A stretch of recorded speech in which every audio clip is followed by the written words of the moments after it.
이번에는 미증시에서 있었던 종목별 메가 이슈들 정리해드리는 메가 이슈 시간입니다. 먼저 핀비즈맵 확인해 보겠습니다.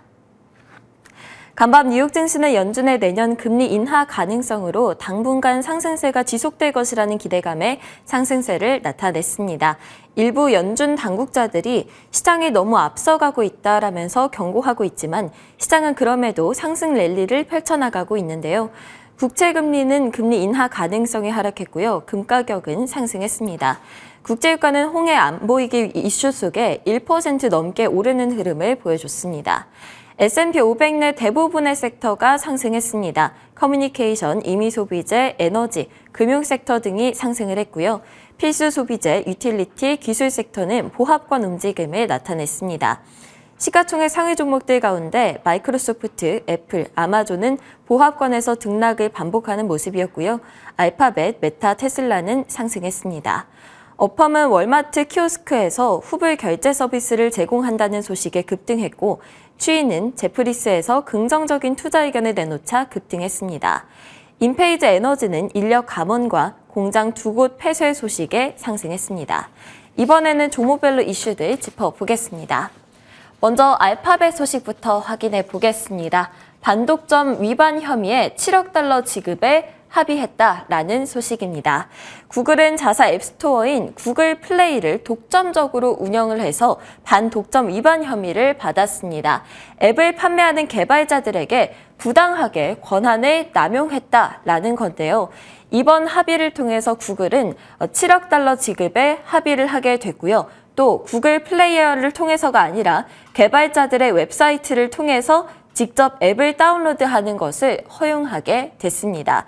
주가도 확인해 보겠습니다. 알파벳 주가는 0.77% 상승하면서 거래 마쳤습니다. 다음 소식도 확인해 보겠습니다. 니콜라가요, 창립자 징역 4년 선고에 급등세를 나타냈습니다. 징역 선고에 왜 급등하지 싶으실 수도 있는데요. 이전에 선고받은 형량이 징역 11년이었기 때문에 처벌이 훨씬 낮아졌다라는 겁니다. 이 창립자는 사기 혐의와 관련해서 기소가 됐었습니다. 한때 니콜라는 제2의 테슬라로 주목을 받은 적이 있었는데요. 1회 충전으로 1200마일 주행이 가능한 수소 트럭을 개발 중이라고 주장을 하고요. 막대한 양의 투자를 유치를 했었습니다. 그렇지만 한 공매도 보고서를 통해서요. 사기 의혹이 제기가 됐었고 결국 그 사기가 인정이 된 거죠. 이 때문에 니콜라 주가는 곤두박질 쳤습니다. 현재는 주가가 고점 대비 99% 하락한 상태이고요. 투자자들의 손실이 만만치 않은데요. 결국 이 사태로 인해서 니콜라 창립자는 징역 4년에 벌금 100만 달러를 선고받게 됐습니다. 주가는 13% 급등하면서 거래 마쳤습니다. 다음 소식도 확인해 보겠습니다. 테슬라가 네바다 기가팩토리 근로자에게 임금 10% 인상을 하기로 했습니다. 이번 임금 협상은 노조 결성을 약화시키려는 노력으로 풀이가 되고 있는 상황입니다. 전미 자동차 노조에서는 지난달에 노조가 없는 테슬라 그리고 도요타 등의 노조 결성을 시작하겠다고 이야기를 했지만요. 일론 머스크 테슬라 CEO는 강력하게 반대해왔죠. 안 그래도 스웨덴, 핀란드, 노르웨이 그리고 덴마크에서 노조와 골머리를 앓고 있는 상황이기 때문에 먼저 임금을 인상해주겠다라고 제안을 한 것으로 보입니다. 주가는 1.78% 상승 마감했습니다. 다음은 UBS입니다. 행동주의 투자자 투자에 상승세 나타냈습니다. 스위스의 행동주의 투자자 세비안 캐피탈이 UBS의 주식을 12억 유로, 약 1조 7,200억 원어치를 보유하고 있다고 공시를 했습니다. 세비안은 현재 UBS의 지분 1.3%를 보유하고 있는 것으로 알려졌는데요. 이는 UBS 지분율 상위 10% 안에 드는 것이라고 하죠.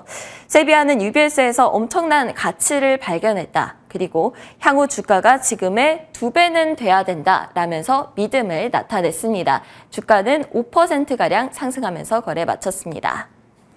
다음 소식입니다. 썰런과 썬노바가요. 파이퍼 샌들러에서 투자 의견을 상향하자 상승세 나타냈습니다. 파이퍼 샌들러는 이 두 기업에 대해서 연준의 금리 인하 수혜주가 될 것이다 라고 이야기를 했습니다. 재생에너지 부문은 민감하게 반응을 하기 때문에 금리가 낮아지게 된다면 주식 가치 상승이 기대가 된다라고 설명을 했고요.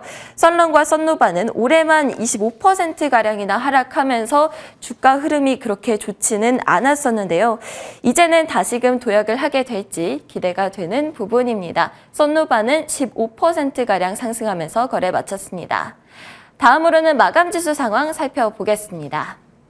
다우지수가 0.68% 상승했고 S&P 500 지수가 0.59%, 나스닥 지수가 0.66% 상승하면서 금리 인하 기대감이 지속되며 상승세 이어오는 모습입니다.